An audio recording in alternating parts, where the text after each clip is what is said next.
Friends, আজকে কোনো blog video না, আজকে একটা রেসিপি নিয়ে চলে এসেছি। তো ময়দা প্রথমে নিয়ে নিয়েছি, ময়দায় নুন দিচ্ছি। তো বুঝতেই পারছো এটা ময়াম দিচ্ছি, ময়দাটা মাখা হবে। আর দিলাম চিনি। তো ভাবলাম অনেক দিন তো ব্লগ দিয়েছি, আজকে এগুলো রেসিপি না, ঠিক মোটামুটি একটা ছোটোখাটো খাওয়ার পিকনিকের মতো করেছিলাম, তো নিজেদের ঘরের মধ্যে সেই ভিডিওই দিয়েছি।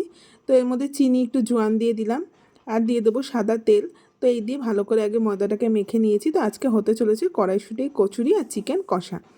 তো 31st নাইটে মনে হয়েছিল, আমার ঠিক মনে নেই। তো যাই হোক, ঘরের লোকেরা মিলেই করেছিলাম আমরা। এখানে কড়াইশুঁটিটাকে দেখো পুরটা বানিয়ে রেখেছি। এর মধ্যে আদা বাটা আছে, লঙ্কা বাটা আছে, ভাজা মশলা জিরে আর ধনে ভেজে দিয়েছি, আর চাট মশলা দিয়েছি। বা সেই দিয়ে পুরটাকে করে রেখেছি। এইবার দেখো এটা মাকে দিচ্ছি ভরতে, কারণ আমি খুব একটা ভালো পারি না ভরতে। তো মাই সুন্দর করে করে ভরে দিচ্ছে, আমি রেডি করে সব মার কাছে দিয়েছি। তো মা দেখো সুন্দর করে সব ভরে দিচ্ছে। ভরে ভরে বেশি বড় না, মিডিয়াম সাইজের কচুরি যেটা হয়, তো করে এবারে রেখে দিচ্ছে। এর করে করে সব কটা ভরে নেবে। তো বলো বন্ধুরা, শীতকালে কড়াইশুঁটি কচুরি খেলাম না তো কি খেলাম? কড়াইশুঁটি কচুরি আর আলুর দম ছাড়া শীতকাল হচ্ছে অসম্পূর্ণ।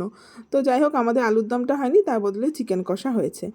তো এই দেখো চিকেনটাকে আমি দই দিয়ে ম্যারিনেট করে রেখেছি, আর আলুগুলোকেও ধুয়ে নিয়েছি। তো ওই চোকলা ছাড়িয়ে ধুয়ে নিয়েছি। আর এর মধ্যে আদা লঙ্কা রসুন বাটা রয়েছে, পেঁয়াজ টমেটো কাটা হয়ে গেছে। তো চলো রান্নাটা আস্তে আস্তে বসিয়ে দিই। কড়াইতে তেল নিয়ে আগে আলুগুলোকে ভেজে নেব। তো নতুন আলু ছোটো ছোটো তাই দুভাগ করিনি, গোটা গোটাই রেখে দিয়েছি। নতুন আলু আমার খুব একটা পছন্দ না, নতুন আলুটা আমার ভালোই লাগে না, কিন্তু যাই হোক এখন যেহেতু সিজন তাই এই আলুটাই নিয়ে আসা হয়েছে।